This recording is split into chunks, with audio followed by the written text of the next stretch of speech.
ஜூலை 29 நமது அனுதின மன்னா ஊழியங்களின் வாழ்த்துக்களுடன் இன்றைய நற்செய்தி.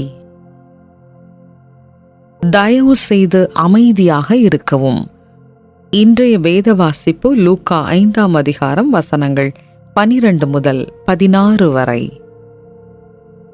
பின்பு அவர் ஒரு பட்டணத்தில் இருக்கையில் குஷ்டரோகம் நிறைந்த ஒரு மனுஷன் இயேசுவை கண்டு முகங்குப்புற விழுந்து, ஆண்டவரே, உமக்கு சித்தமானால் என்னை சுத்தமாக்க உம்மாலே ஆகும் என்று அவரை வேண்டிக் கொண்டான்.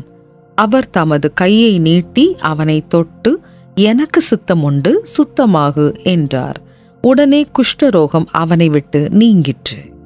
அவர் அவனை நோக்கி, நீ இதை ஒருவருக்கும் சொல்லாமல் போய் உன்னை ஆசாரியனுக்கு காண்பித்து, நீ சுத்தமானது நிமித்தம் மோசே கட்டளையிட்டபடியே அவர்களுக்கு சாட்சியாக பலி செலுத்து என்று கட்டளையிட்டார். அப்படியிருந்தும் அவருடைய கீர்த்தி அதிகமாக பரம்பிற்று.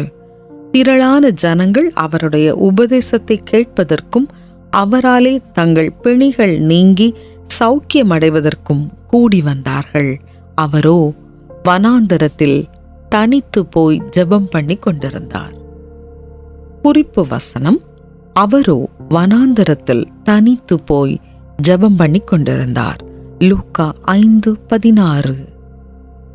கிரீன் பேங்க் என்பது மேற்கு வெர்ஜீனியாவின் கரடு முரடான அப்பலாச்சியன் மலைகளில் உள்ள ஒரு சிறிய சமுதாயம். இந்த நகரம் அப்பகுதியில் உள்ள பல சிறிய நகரங்களைப் போல் இருந்தாலும் ஒரு பெரிய வித்தியாசமும் இருந்தது. அங்கே 142 குடும்பங்களுக்கும் இணைய வசதி கிடையாது.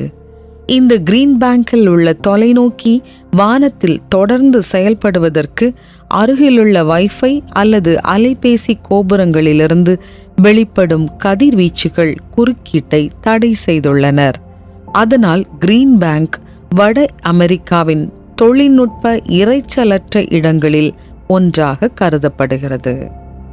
சில சமயங்களில் அமைதியான சூழலே முன்னோக்கி செல்வதற்கான சிறந்த வழியாகும்.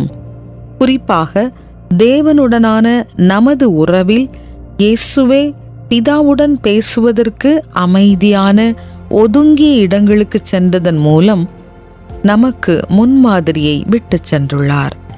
லூக்கா 5:16 அவரோ வனாந்தரத்தில் தனித்து போய் ஜெபம் பண்ணி கொண்டிருந்தார் என வாசிக்கிறோம். அவர் அடிக்கடி அவ்வாறு செய்தார். இது கிறிஸ்துவின் வழக்கமான நடைமுறையாகும். மேலும் இது நமக்கு சரியான முன்மாதிரியாக அமைகிறது. இவ்வுலகத்தின் சிருஷ்டிகரே தனது பிதாவை இவ்வளவு சார்ந்திருந்தால் நாம் எவ்வளவாய் அவரை சார்ந்திருக்க வேண்டியதாய் இருக்கிறது. தேவனின் பிரசன்னத்தில் புது பலன் பெற அமைதியான இடத்திற்கு செல்லுகையில் அவருடைய பலத்தால் புதுப்பிக்கப்பட்டு தொடர்ந்து முன்னேற நம்மை ஆயத்தப்படுத்துகிறது. அத்தகைய இடத்தை இன்று நீங்கள் எங்கே காணலாம்? உங்கள் ஜெப நேரத்தில் குறுக்கிடக்கூடிய சில கவனச்சிதறல்கள் யாவை? நியமிக்கப்பட்ட அமைதியான இடம் எப்படி ஜெபத்தில் கவனம் செலுத்த உங்களுக்கு உதவும்? அன்பான தந்தையே, சில சமயங்களில் இவ்வுலக வாழ்க்கையின் பின்னணி இரைச்சல் என் செவிகளை மந்தமாக்கி என் கவனத்தை சிதறடித்து உம்முடன் நான் செலவிடும் நேரத்தை தடுக்கிறது.